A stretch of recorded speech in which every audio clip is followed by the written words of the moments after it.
Peter, under the GDPR, what's the issue regarding consent now, and how to obtain it, and what to do about it? Well, of course, consent is one of the key means of enabling you to lawfully and fairly collect personal data. So that's one of the means, among others. We'll come on to those. So, consent is tightened up somewhat in the GDPR, how you gain consent. First of all, an individual's got the right to withdraw that consent any time. So that's a strengthening of the law. Now consent must be explicit, more explicit than previously, in terms of, particularly in terms of sensitive data. Also, you must give consent explicitly if the data is to be transferred outside the EU. Certain guidance that the GDPR gives you about the consent as well, in terms of how much detail you go into it. The consent now, it must be, there's certain principles. It must be freely given. It must be explicit. It must be specific as well. So you're consenting to this specific data for this specific reason. But more than that, you've got to positively affirm that you give consent. So, you know, historically, for example, companies might have assumed consent by silence, for example. That's no longer acceptable. Right. You must positively affirm consent through saying yes, tick box, something like that. And it's no longer appropriate just to assume that you've gained consent because of some other action that an individual's taken. It's also got to be, when I say it's got to be specific and explicit, it can't be sort of merged up with the terms and conditions. Okay. So you might see terms and conditions on a website that's collecting data, for example, and the consent might be in there, and just by moving through the website, a company might assume, yeah, we've got consent. Well, it's no longer the case. They can sign, say they've read the terms and conditions, but they must sign again and explicitly if they're giving consent for a particular aspect of the data collection. The consent must be verifiable, so you must be happy that it is the individual that's given that consent. Right. So, and you must be able to document that and become confident that that's the case.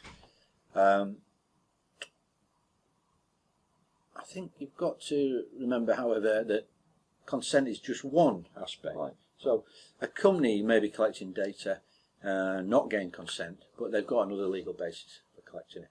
So consent's very important. It's much tighter now.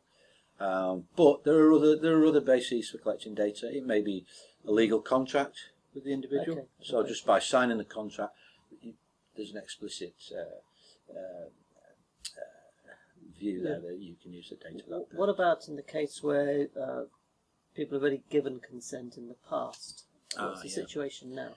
Yeah, of course. Yeah, they may have given consent under the Data Protection Act 1998. It's not as strict, so it may be that these new principles are not met. Right. I think what I would say is there's no absolute need to repaper the whole thing, just as a matter of course. Right.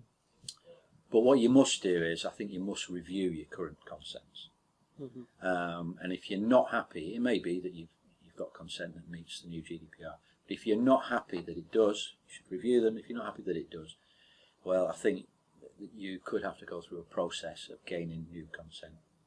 And for those that have, and changing the process. It's a big risk you're taking with sort of €20 million fine. If it could be. Get it wrong. Yeah. But look at it. You need to look at it. You know, don't just America say, well, we need to revise all our procedures. Have a look at what your consent is at the moment. See whether it meets it. See if you need to revise it. And what's the issue with children? Because you mentioned children are specified in the GDPR. Yeah. There are special arrangements in the GDPR for children. The regime's a little tougher, and basically, children cannot consent for the use of their data. without the parental consent. Right.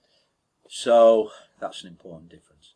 And again, it's related to technology and the fact that children are using technology. So that's an important new aspect, that a parent must consent to the collection, use and processing of a child's data. You might say, well, what does that mean in practice? There is some flexibility for each member state about what they regard as a child. The UK government have said that they will accept consent for individuals over the age of 13. Right. 13 and over, actually. So that's the definition for data protection purposes in the UK. There's some of the special measures for children in any event is that you're not permitted to carry out large-scale profiling of children's data. Mm-hmm. So that's just not allowed. And you must take greater care when there is consent that it's verified and proven. So what you're doing is sort of flagging up that being happy with the way things have been to date need a good rethink, because something like children is something I doubt people have specifically documented how they manage that. That's right. If you're collecting data of children, you need to be aware of these regulations. You need to be ultra cautious. Yeah, absolutely. Okay, thanks very much.